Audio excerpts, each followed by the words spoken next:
नमस्कार प्रिय साथियों, कैसे हैं आप सब। मैं पंडित राजेश शर्मा आपके अपने ही YouTube चैनल में हार्दिक स्वागत करता हूं। तो आज के इस वीडियो में हम जानकारी लेंगे सबसे ज़्यादा चर्चित और सबसे ज़्यादा प्रचलित योग कालसर्प योग के बारे में। कालसर्प योग क्या होता है, क्या इस योग का किसी भी शास्त्र में कोई प्रमाणिक उल्लेख मिलता है, यह योग किस तरह से बनता है, वह इस योग के क्या क्या लक्षण होते हैं एवं वह कालसर्प योग कितने प्रकार के होते हैं एवं उन सभी प्रकारों में वह अलग अलग भावों में किस तरह से फल मिलता है। तत्पश्चात हम जानेंगे कि यदि आपकी भी जन्म कुंडली में यह योग है और आप भी इस योग से परेशान हैं तो कौन से ऐसे घरेलू उपाय हैं जो रोज करने से इस योग के दुष्परिणामों से बच सकते हैं। इन सब के बारे में हम विस्तार से समझेंगे। तो आइए चर्चा की शुरुआत करते हैं। तो जो थोड़ा भी ज्योतिष जानते हैं उनको अच्छे से पता होता है कि कालसर्प दोष क्या होता है और कालसर्प दोष से किस प्रकार के परिणाम प्राप्त हो सकते हैं। कुछ लोग इसको कालसर्प दोष बोलते हैं तो कुछ लोग इसे कालसर्प योग कहते हैं। तो सबसे पहले हम समझेंगे आखिर कालसर्प योग क्या होता है, वह किस तरह से ये योग बनता है। तो जब भी जन्म कुंडली में राहु और केतु के मध्य यानी राहु और केतु के बीच में सभी ग्रह अगर आ जाते हैं तो इसको हम कालसर्प योग बोलते हैं। वैसे तो अगर शास्त्रोक्त प्रमाण की बात की जाए तो इस योग का पुराने शास्त्रों के अंदर कोई भी विशेष उल्लेख नहीं मिलता है। वही कुछ ज्योतिष विद्वानों के अनुसार तो कालसर्प योग अस्तित्वहीन है, यानी कालसर्प योग नाम का कोई योग ही नहीं होता है, ऐसा कुछ ज्योतिषाचार्य मानते हैं। क्योंकि ज्योतिष में पहले से ही इस योग को पाप कर्तरी योग कहा जाता है। लेकिन सन 1978 में पुणे के एक विद्वान ने सबसे पहले कालसर्प योग के बारे में कालसर्प योग नामक पुस्तक लिखी थी और उसी के बाद इस कालसर्प दोष की प्रथा शुरू हुई है। यानी सन 1978 के पहले कालसर्प योग या दोष का कोई अस्तित्व ही नहीं था। इस योग को पहले पापकर्तरी योग के नाम से जाना जाता था। आज के समय में यह योग बहुत ही प्रचलित योगों में गिना जाता है। वह इस योग के कई सारे भ्रम भी लोगों में उपस्थित हैं, परंतु इतना जरूर है कि इस योग के जन्म कुंडली में उपस्थित होने पर इस कालसर्प दोष संबंधित इफेक्ट जरूर पड़ते हैं।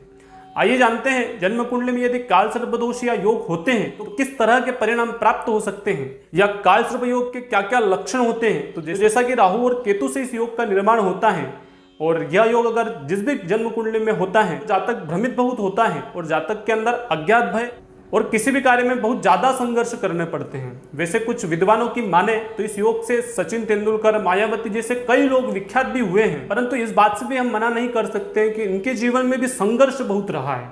कुल मिलाकर अगर देखें तो इस योग में जीवन में संघर्ष बहुत ज्यादा करना पड़ता है। और विद्वानों के अनुसार कालसर्प योग सभी भावों में अलग अलग तरह से बनते हैं। वह जिन भावों में बनते हैं उनके संबंधित ही फल अधिक मिलते हैं। यानी सीधे शब्दों में अगर कहें तो 12 भावों में 12 तरह के कालसर्प योग बनते हैं और सभी भावों में अलग अलग तरह के फल मिलते हैं।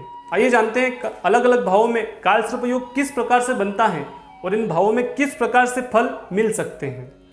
तो सबसे पहला कालसर्प योग है अनंत कालसर्प योग। यदि लग्न में राहु हो और सप्तम भाव में केतु हो तो इस योग का निर्माण होता है। इसके कारण जातक का मन कभी भी शांत नहीं रहता है एवं जातक के किसी भी षड्यंत्र में फंसने के योग बहुत ज्यादा बन जाते हैं। इस योग के कारण रात को अनजान भय एवं डरावने सपने बहुत आते हैं। दूसरा है कुलिक कालसर्प योग। यदि राहु धन भाव यानी द्वितीय भाव में होता है और केतु अष्टम भाव में होता है तो इस योग का निर्माण होता है। इस योग से गुर्दे की बीमारी, कदम कदम पर अपमान का सामना करना पड़ता है एवं इस स्थान में ये योग धन संबंधित परेशानियां व अचानक बीमारी देने के योग बनाता है। तृतीय भाव में इसको वासुकी कालसर्प दोष बोलते हैं। यानी यदि कुंडली के तृतीय भाव में राहु एवं नवम भाव में केतु होता है तो इसके मध्य सभी ग्रह आ जाते हैं तो इस योग का निर्माण होता है। इस योग में छोटे भाई बहन को कष्ट अधिक देखने पड़ते हैं। पराक्रम में कमी, भाग्योदय में बाधा, नौकरी में कष्ट, विदेश प्रवास के संबंध यदि कोई विदेश जाना चाहता हो तो उसके संबंधित कष्ट ज्यादा उठाने पड़ते हैं।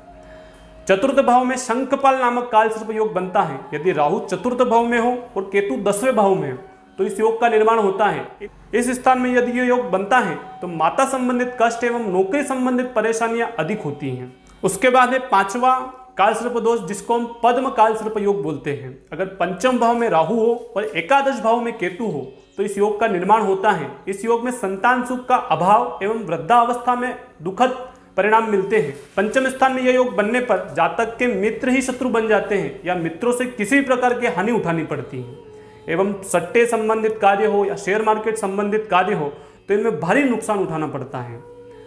अगला है महापद्म काल सर्प योग। यदि राहु छठे भाव में हो और केतु व्यय भाव में हो और इन दोनों ग्रहों के मध्य सभी ग्रह आ जाते हैं तो यहाँ पर महापद्म काल सर्प योग का निर्माण होता है। इसमें जातक शत्रुओं से परेशान, आय में कमी, आर्थिक परेशानियों व कर्ज संबंधित कष्ट भोगने पड़ते हैं। अगला है तक्षक काल सर्प योग। यदि राहु सप्तम भाव में हो और केतु लग्न में हो तो यह योग बनता है। ऐसे जातक की पितृक संपत्ति नष्ट हो जाती है, यानी पितृक संपत्ति जो भी होती है वह उसके कोई काम नहीं आती है। प्रेम विवाह में पत्नी सुख नहीं मिलता है, वह व्यवसाय में अचानक भारी नुकसान का सामना करना पड़ता है। और ऐसे जातक को किसी भी व्यवसाय में पार्टनरशिप कभी भी नहीं रखना चाहिए। अगला है कर्कटक काल सर्प योग। यदि राहु अष्टम भाव में हो और केतु धन भाव में हो तो यह योग बनता है। अष्टम स्थान में यह योग बनने पर पैतृक संपत्ति नहीं मिल पाती है और नाना प्रकार की बीमारियां घेर लेती हैं। अगला है शंखचूड़ काल सर्प योग। यदि राहु भाग्य भाव में हो और केतु तृतीय यानी पराक्रम भाव में होता है तो इस योग का निर्माण होता है। ऐसे जातक को भाग्य का साथ नहीं मिल पाता है और बनते काम अचानक बिगड़ने लगते हैं। अगला है घातक काल सर्प दोष। यानी 10वें घर में राहु और चौथे घर में केतु हो और इन दोनों ग्रह के बीच में सभी ग्रह आ जाते हैं तो घातक काल सर्प योग का निर्माण होता है। और 10वें भाव में काल सर्प योग बनने पर जातक के पिता का सुख नहीं मिल पाता है एवं जातक स्थायी रूप से कोई भी नौकरी या व्यवसाय नहीं कर पाता है। अगला योग है विषधर काल सर्प योग। 11वें घर में केतु हो और 5वें घर में अगर राहु हो तो विषधर नामक काल सर्प योग का निर्माण होता है। इस योग में आय के स्रोत सही नहीं बन पाते हैं, वह बड़े भाई से तकलीफ उठानी पड़ती है। इसके बाद आता है शेषनाग काल सर्प योग। यदि जन्म कुंडली के 12वें भाव में राहु हो और केतु छठे भाव में हो तो शेषनाग काल सर्प योग का निर्माण होता है। इस योग में अपने धन को दूसरे के लिए खर्च करने वाला स्वभाव हो जाता है और दूसरों के लिए काम करने की आदत पड़ जाती है एवं आय से अधिक खर्चा होने लगता है। तो इसी प्रकार से 12 प्रकार के काल सर्प योग विद्वानों के अनुसार कहे गए हैं। कुल मिलाकर कहें तो इस योग के कारण जीवन में संघर्ष बहुत अधिक होता है एवं भ्रम की स्थिति बहुत ज्यादा उत्पन्न होती है। आइए जानते हैं कौन से ऐसे उपाय हैं जिनको करने से काल सर्प योग संबंधित दोषों से हम बच सकते हैं। तो पहला उपाय है रोज शिवजी की पूजा करें और शिवजी के नाग को भी साथ में स्नान व पूजा अवश्य करवाएं। दूसरा उपाय है प्रत्येक पंचमी को घी का दीपक जलाएं व नवनाग से इस दोष को मुक्ति के लिए प्रार्थना करें व पंचमी का व्रत भी रखें। तीसरा उपाय कम से कम झूठ बोले, क्योंकि जब भी काल सर्प योग बनता है तो इस योग के कारण जातक को झूठ बोलने की व अपशब्द बोलने की बहुत ज्यादा आदत पड़ जाती है। चौथा उपाय है प्रत्येक सोमवार को व्रत रहे व शिवजी के पंचाक्षरी मंत्र ओम नमः शिवाय का जप करें।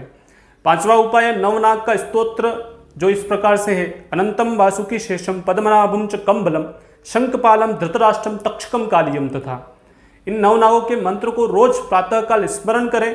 छठा उपाय है नाग गायत्री मंत्र जो इस प्रकार से है ओम नवकुलाय विद्महे विषुदंताय धीमहि तन्नो सर्प प्रचोदयात्। इसका भी प्रतिदिन जप अवश्य करें। इससे काल सर्प दोष संबंधित आपके जो भी दुष्परिणाम प्राप्त हो रहे हैं वो अवश्य ही दूर होंगे। और अगला उपाय है उज्जैन एवं नासिक में काल सर्प दोष का विशेष निवारण होता है, उसका निवारण भी अवश्य करवाए।